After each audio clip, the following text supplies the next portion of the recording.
Find the greatest common factor of 90 and 420. And we're going to use the prime factorization method to do this. So first of all, it's different than the previous video, but first of all, we're going to find the prime factorization for the 90, okay? So copy down the 90. We want to ask the question, since this is an even number, what's the smallest prime number that goes into the 90? Well, 1's not prime, so we don't use 1. What is the smallest prime number? 2. Because 90 is even, isn't it? Divide it by what? 2. Now 2 goes into 90 45 times. Now what's the smallest prime number that goes into 45? Well, 2 doesn't go into 45, so we're going to try what? After 2, we're going to try the prime number 3. 3 goes into 45 15 times. Now what's the smallest prime number goes into 15? Once again, you can divide by what? Not 2, but 3. 3 goes into 15 5 times. Now divide this one by the prime number 5.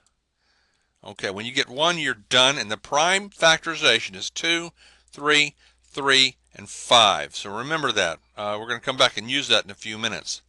Move on to the 420 now. Leave this behind. Go on to the 420.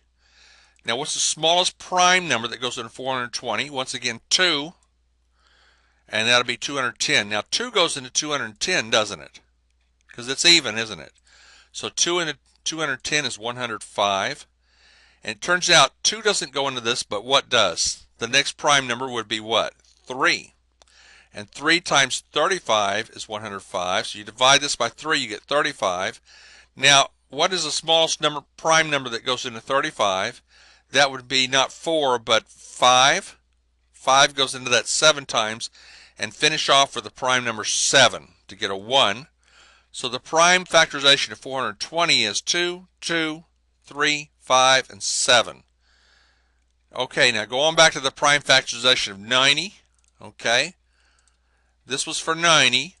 For 420, this is it. Okay, now the greatest common factor is a combination of the prime numbers that are common. Okay, so we're going to talk about 2 here and 2 here. So 2 is a prime, so is 3, and so is 5. Okay, so when you multiply these, you're going to get 2 times 3 is 6. 6 times 5 is 30. So the greatest common factor is 30.